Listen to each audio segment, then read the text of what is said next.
envision three female attorneys coming together to have our voices heard. Each of us would have different opinions, different passions, different backgrounds, and different views.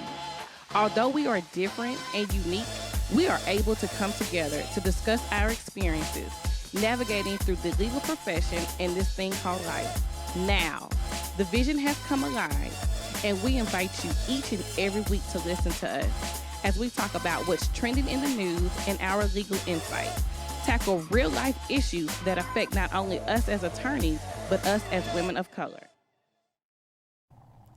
Disclaimer: this podcast is intended to provide entertainment and general information. The information provided and the views given are not intended to constitute legal advice and should not be relied upon as legal representation. All views expressed on this podcast are our own and do not represent the opinions of any entity whatsoever we are affiliated with now or will be affiliated with in the future. Hey guys, I hope everybody's doing well and had a good Juneteenth. We are here to discuss one of my favorite topics of 2020, real estate, home ownership. But before we get started, of course, we got to introduce ourselves, introduce our favorite attorneys in Houston. It's your girl, Brandy. T. Hutch. Hi, I'm T. Hutch. No, just kidding. Hey, guys, it's Taria. Miss Sam. Hi, Sam Frazier here. I wonder why Brandy's so excited about talking about buying a home. And we're going to introduce one of the best realtors in the state of Texas, this side of the Mississippi, H-Town realtor. Please introduce yourself to our listening audience. Hey, everybody. I'm Chris Jones. Everybody calls me CJ. And I just like to thank you, Queens, for allowing me the opportunity to sit down and talk with you today. Yay! Yes, yeah. Queens. Okay, I'm not mad about it. Okay, let's get into it. So the reason why we'll put it out there, Chris is my realtor, and I just recently bought a home, closed about a couple of weeks ago, so I'm very excited. You did it. Homeownership. Yes, you did it. Adulting. And about time. What'd you say? It's about time. I know, right? Adulthood. Yeah, it's a real thing. But the reason and the purpose for this episode, because we are in trying times. We are in a pandemic. We are under Black Lives Matter. Well, we're in a race war. But I want to talk about in real estate the purpose of home buying in the Black community, especially because, as we know, a lot of people are not buying homes. And we need to push that envelope to try to educate our community on the purpose of buying homes, even if it's a good thing, because you hear a lot of myths. You hear a lot of rumors about home ownership, and is it even a good thing? So let's go right into it. I want to discuss in the beginning, first of all, Chris, as a realtor, what do you do and what is the purpose of a realtor? So basically a realtor is knowledgeable about the rules and regulations of handling a transaction in Texas. So we're not attorneys by any means. However, we still are familiar enough with the ins and outs of these transactions to be able to guide somebody through the process. So of course, you were my realtor. You helped me with the process. But a lot of people, don't want a realtor or feel like they don't need a realtor. So what is the purpose, versus you? I could have done it myself, but I didn't. But for somebody who wants to do it yourself, what are your thoughts about that? So on the buyer side, it makes no sense to do it by yourself because 9 times out of 10, the seller is going to pay our commission. So our services are pretty much free for you. Oh. So going into a situation where if you're not in real estate full time, you really don't know what you're getting yourself into in some cases. And it's a lot of different moving pieces that a realtor is taking hold of and kind of playing the role of a project manager. So you have your own full-time job, you're doing your thing, so why not leave that in the hands of a professional? Oh, I agree with you on that, because there was times when I was handle it. I can't right now. Yeah, and also too, just even from your experience, Uh, we do this full time, so we know other individuals in the real estate world, like appraisers, inspectors, surveyors, things like that. So if you don't know somebody and you need a reputable person, you want to seek out a professional like a realtor that has relationships already established with these people. That's what's up. So what about, okay, so a lot of people do rent. You pretty much Mhm. start out renting or whatever. What is your take on home ownership versus renting? Like, So, no, go ahead. and yeah, so like home ownership versus renting, there are tax benefits for home ownership. There is, you don't have to be responsible for repairs or anything as a renter. However, if you're talking about starting to create generational wealth, real estate is one of the top ways to do it. So with that being said, establishing a property, living in it over time, building up equity, you'll be able to leverage that into acquiring other properties. So if you're renting, you're paying a mortgage, you're just paying somebody else's. So then why do I need equity? Like, what is the purpose of equity? Because people hear that all the time. So Mhm. does it benefit me, if I walk into the house with equity, or if I own equity? Like, what is that? Or what does that So, look like? so equity is the amount of money that you have available to you. So let's say you purchase a house for $200,000, and in 2 years is 250. You have 50,000 worth of equity that you can use that to either make improvements on the property to build up and catch it up to the current market, or you can take that out and invest it and purchase another property. Use that as like a down payment. Oh, okay. What So go ahead. for when would you tell someone that's renting, Mhm. that's considering buying a home? When does a person know that they're ready? Is there a certain income, certain savings that they would need to kind of start the home buying process? So now it's getting a little tougher, especially during COVID, because a lot of programs are starting to dry up, like down payment assistance. And even with credit scores, I've seen lenders starting to increase their requirements on what they want the buyers to have as far as credit score.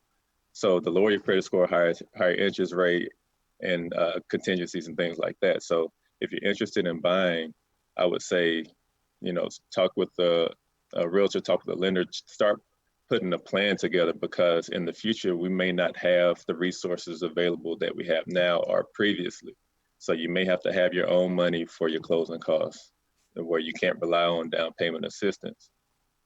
So these are the type of things you want to take into effect as far as your planning strategy goes. And I had a question about, because when Brandy was purchasing her home, she was very disciplined in her spending. Mm-hmm. Explain why that is so important when you're thinking about buying a home. What's the correlation between that and learning that I may need to be a little bit more disciplined in my spending Mm-hmm. than usual? Yeah, and not only that, even just for a little while, live beneath your means. I know like everybody wants the convenience and wants the nice new car and things like that.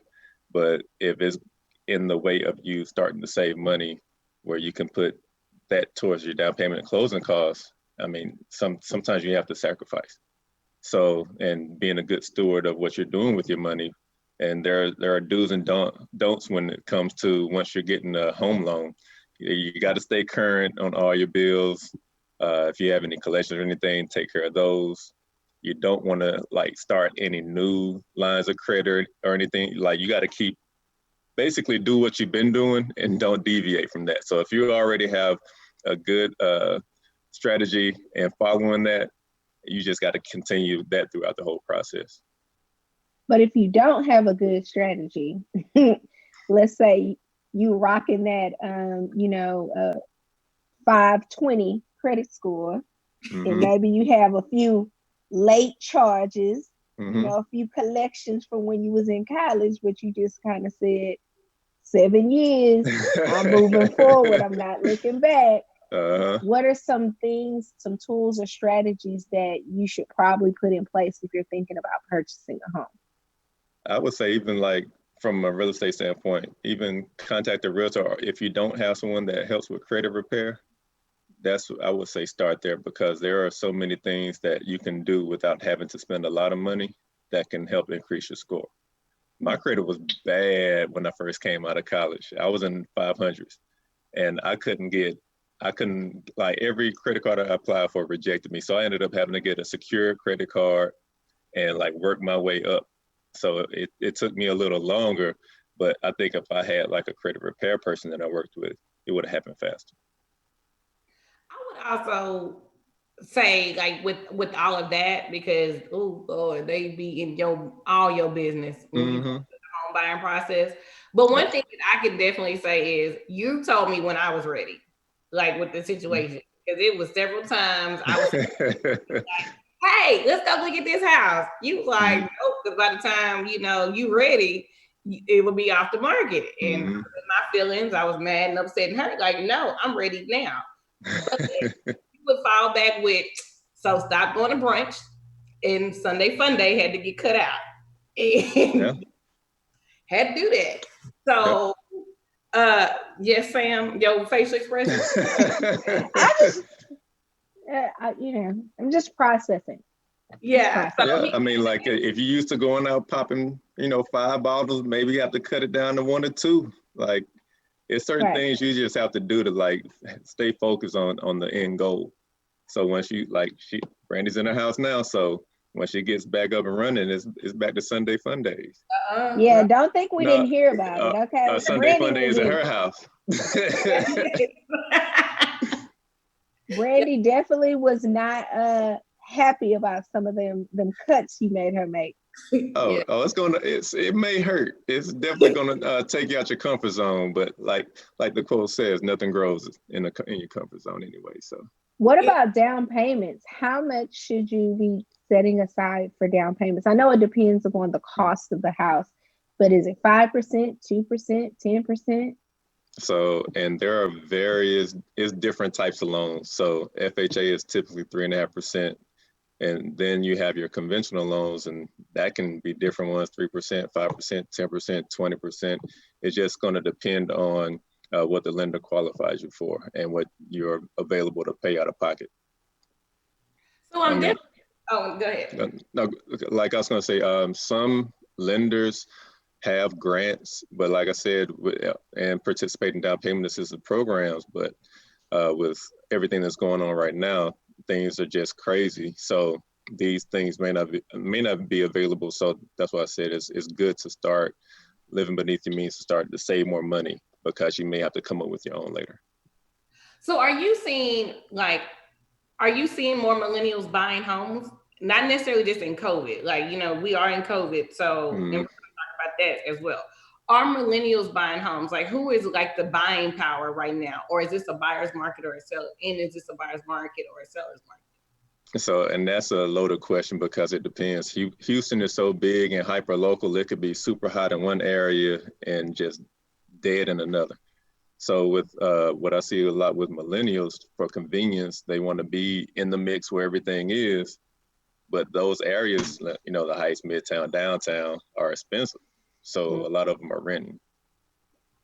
So, so then is that probably the reason why millennials are not going into home ownership? Because they want to be, like in Houston, we call it inside the loop. Right. And they want those conveniences. They want to be close to the supermarkets, to wherever they're working out, to the clubs, the bars, and those are all pretty much in the loop. And everything in the loop is expensive. So then who are you seeing buying homes? Like, who is like your clientele? If it's not, so we pretty much saying millennials trying to kick it and party. So they not. Which is sad, because millennials really are like nearing their 40s. So, and that's the thing too. It's not all of them, because some are buying homes, but they have those jobs that afford them the opportunity to buy in those areas. But if you don't have that income to be able to afford it, then you're kind of stuck either renting or finding somewhere to live outside of that area. Yes, because I noticed that you said, Chris, live beneath your means, right? Instead of within. So when or being house poor. I think that's the other the other thing. I know just for me personally, I don't want to be house poor. And it's cute to say about a house, but if you can't do anything outside of your house, that's great for some people, but I like to travel. So I'm not traveling to my backyard. So many people love to travel and do different things. When you have to pay a mortgage, which is taking up a big chunk of your check every month, then you're kind of, house poor, you're stuck in the house.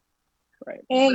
And Chris, what are some other expenses? Because I know for me, a lot of people say, oh, well, you should buy a house if you renting an apartment, okay, because your rent is the same amount as your mortgage. Yeah, but HOA fees, property taxes, water maintenance.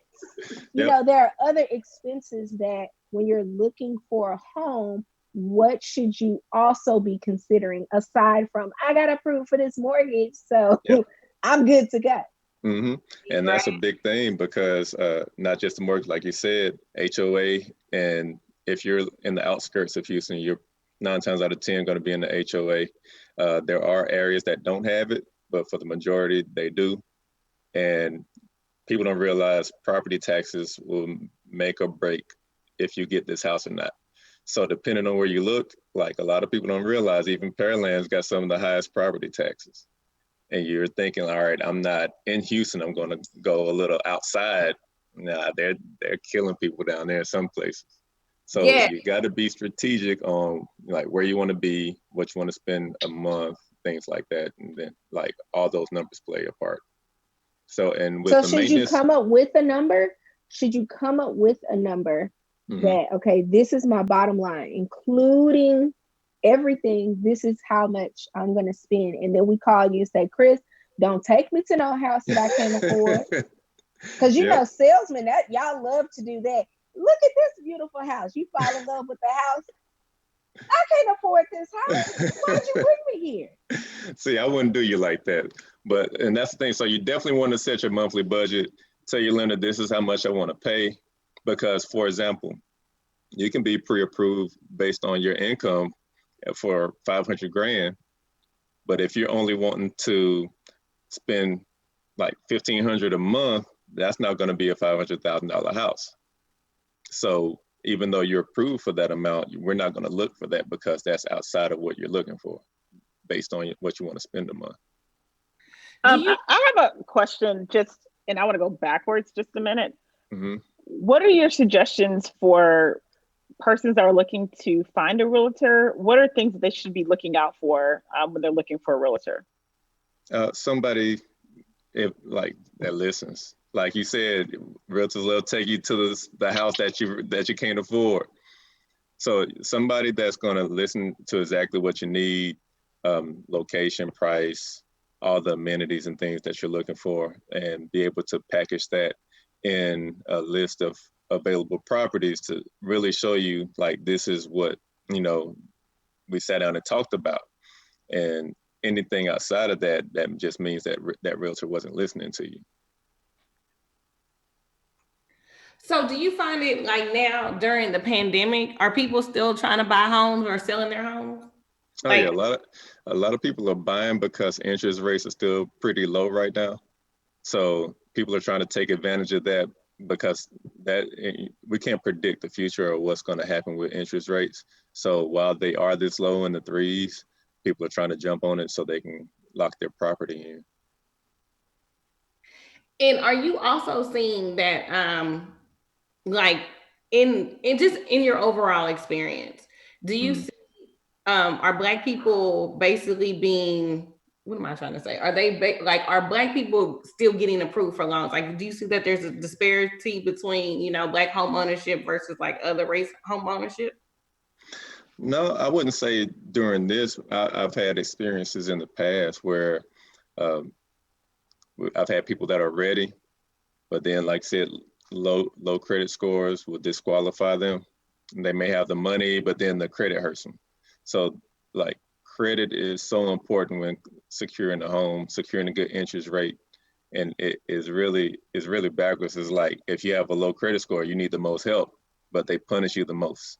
if you got the lowest credit score and the Yeah, worst because credit. you don't pay your bills. Right. So if you're not like they're like, you're not trustworthy with this stuff, how I know you're going to be trustworthy with this money I'm giving you?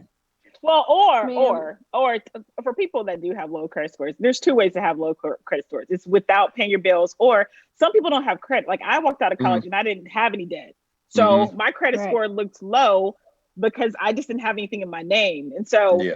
because my parents were like, we're not going to let you run through credit cards, so then you have to build up credit that way. So everybody is not paying their bills. Some people are just paying with cash.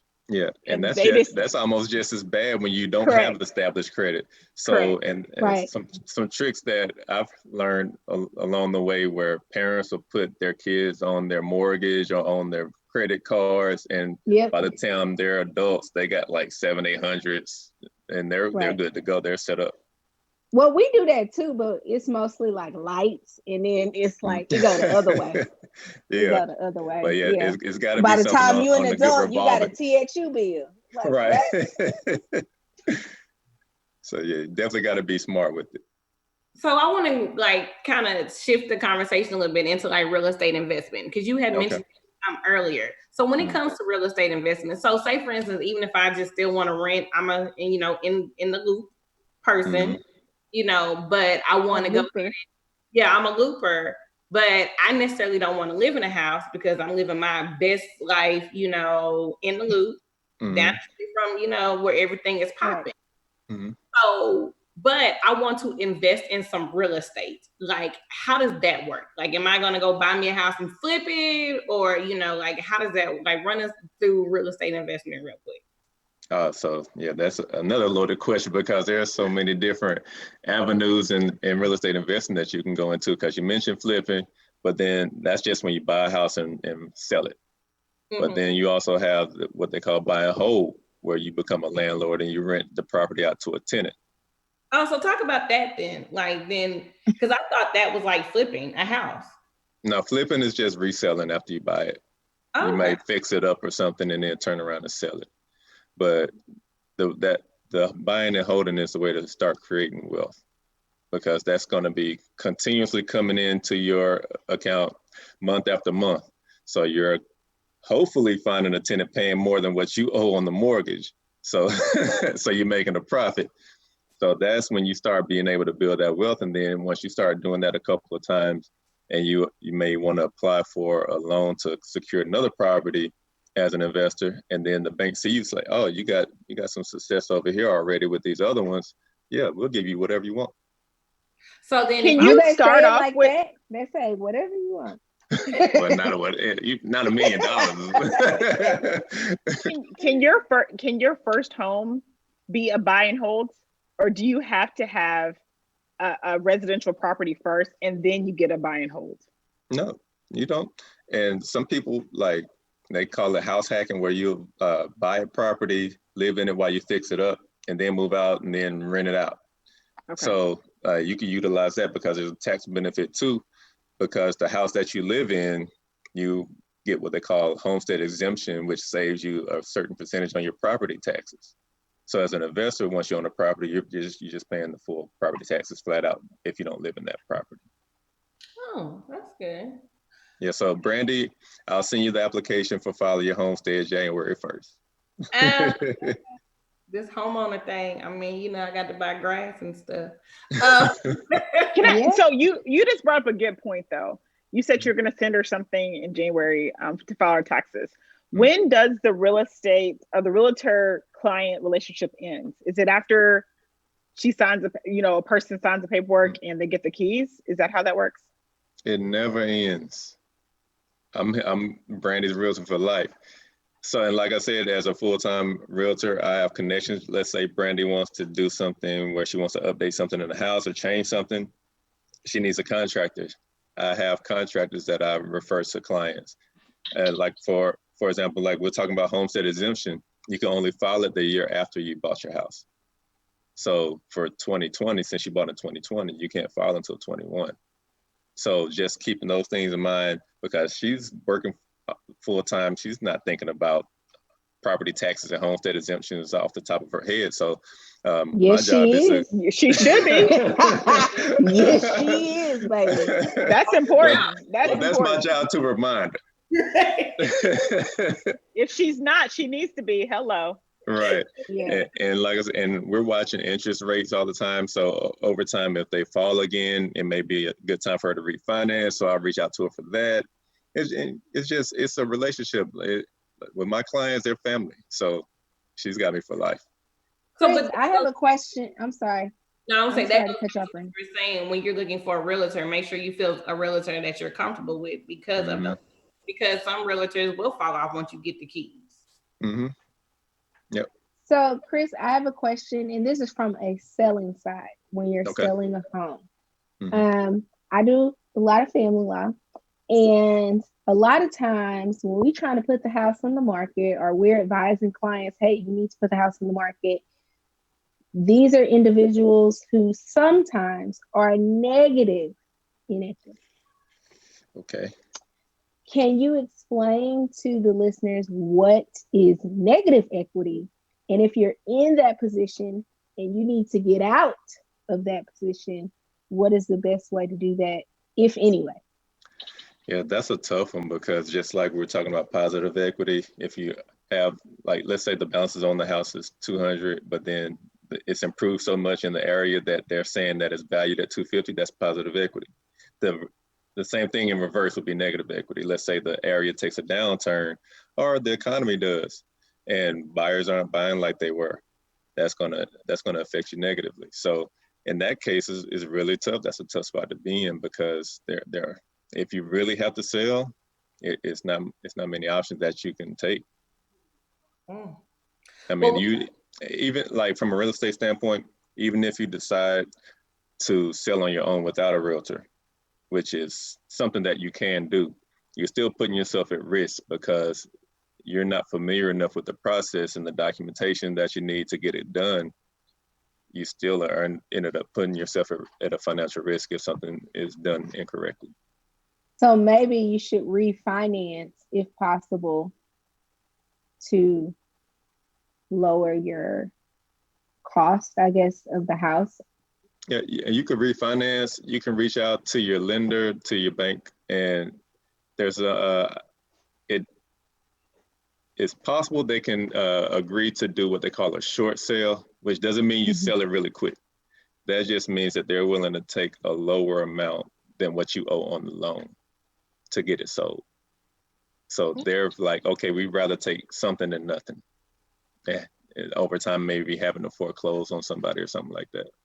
So Chris basically said in so many words, if you have negative equity, do not call me. Just work it out. Work it out on your own. We got it, Chris. I'm always here to answer questions, though. I'm always here to help. Don't do that. I'm always here to help. To somebody else that needs a house. Right. Take them. We'll have the conversation. We'll take them. Well, we're coming to the end of the show. So, Chris, this is the part of the show where we call like rest my case. And whenever, regardless if it's real estate or anything in the world that you just want to rest, let go, want it to just die in 2020 and not bring it back up. So I'm gonna let T Hutch start. Is there anything you want to lay to rest today? That's what I was thinking about. I think just with purchasing homes, and I kind of already mentioned it, I think finding something that's comfortable and in your budget is super important, and making sure that you're not trying to keep up with the Joneses to make sure that you can really afford it. Because I know for a person like me, I like nice things. I like to travel. And I don't want to get a house and then all that has to stop because I was trying to keep up with someone else who's never going to pay a bill, who's never, going to pay a mortgage or anything like that. So get something that's comfortable for you, and you can always build up to that. But I think starting in a place that's comfortable for you so you can still live your best life, I think that's the way we should be going these days. Sam?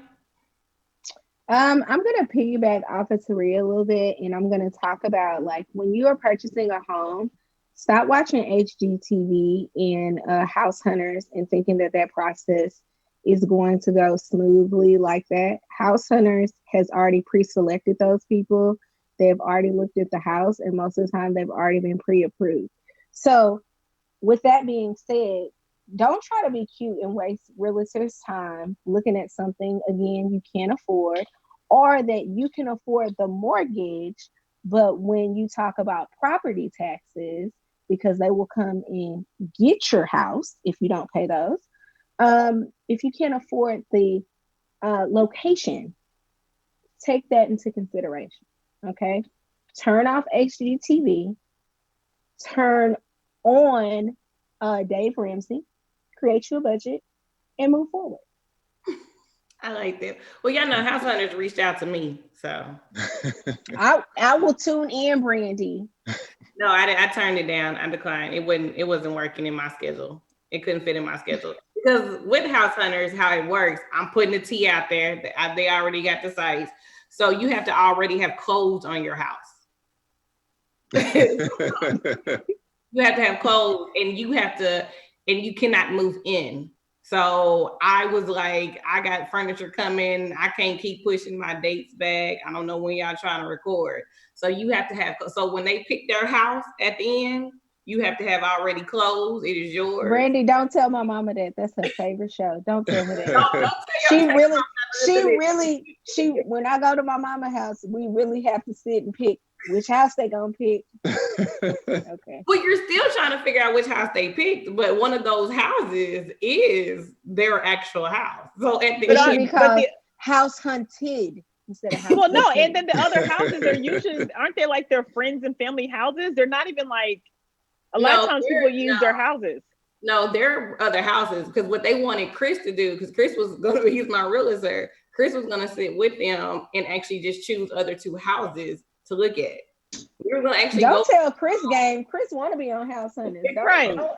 Hey, listen. The CJ sells Texas. You know what I mean? Exactly. Y'all could have put on a whole show. Me and Taria could have showed up. We're her two friends. We're helping her. Been like, that's ugly. That won't work. Right. We could have did a whole podcast on House Hunters. That arch is too Call small. them back, Brandy. Right. Call them back. I've already moved in my house. They don't want me now. They would have to move everything out of the house. Well, get a pod. What you? I don't understand. You haven't put up the pod yet. I don't understand.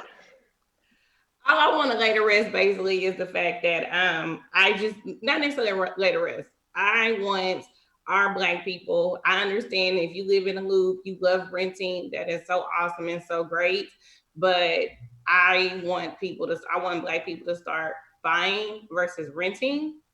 Or if you want to stay renting, then get you like a real estate property and rent out.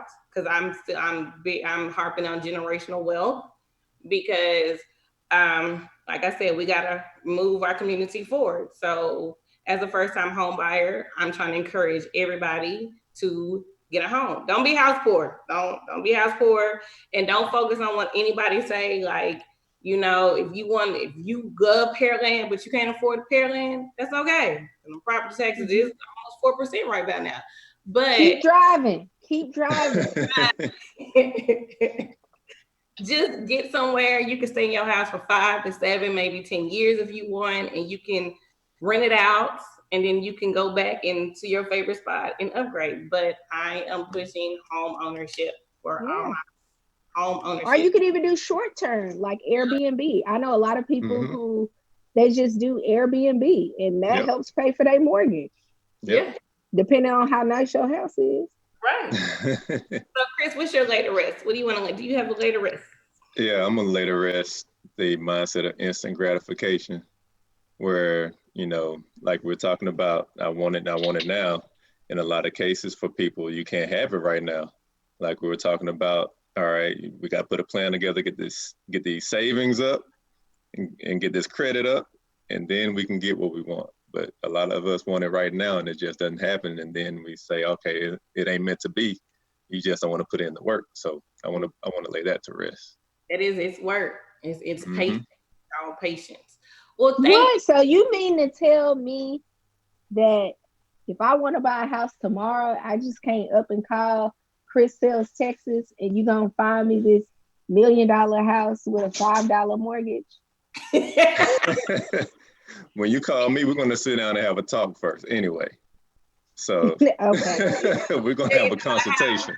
If you find a $1 million house with a $5 mortgage, then we put my house on the market because I want that house. No, stay Brandy, focused. I got mine through House Hunters. Right. We just said, don't try to keep up with the Joneses. You found what you like.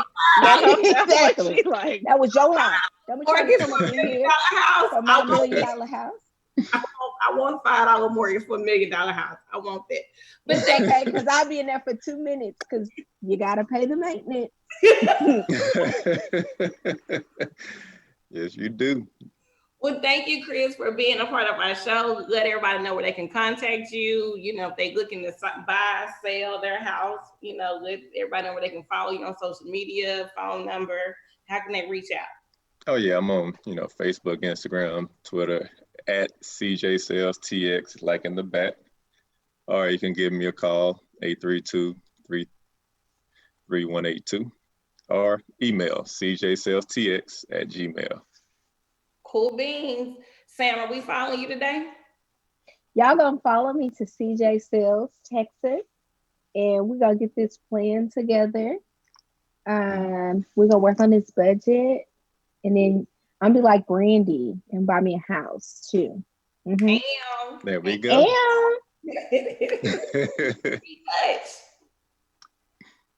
You can follow me on Instagram at Simply Being T, and then CJ Sales Texas. Can you refer me to a realtor? I sure can. I know a great one. Okay. CJ, all money ain't good money. You don't want to win. Right. Unless you got a Xanax prescription. You don't want that. Stop. You don't want that. For years. He's known me for years. Okay. I get better. I'm like wine. It's get better with time. There you go. Ooh, wait. Well, you got we're gonna have you in River Oaks. Right. River Oaks. In the high rise. You can follow me at Brand_Janae, and you can follow us at No Further Questions on Facebook, No Further Q on Instagram, and NFQ Pod on Twitter. So thank y'all for tuning in. Let's improve this home ownership in the Black community. And we are out. Bye.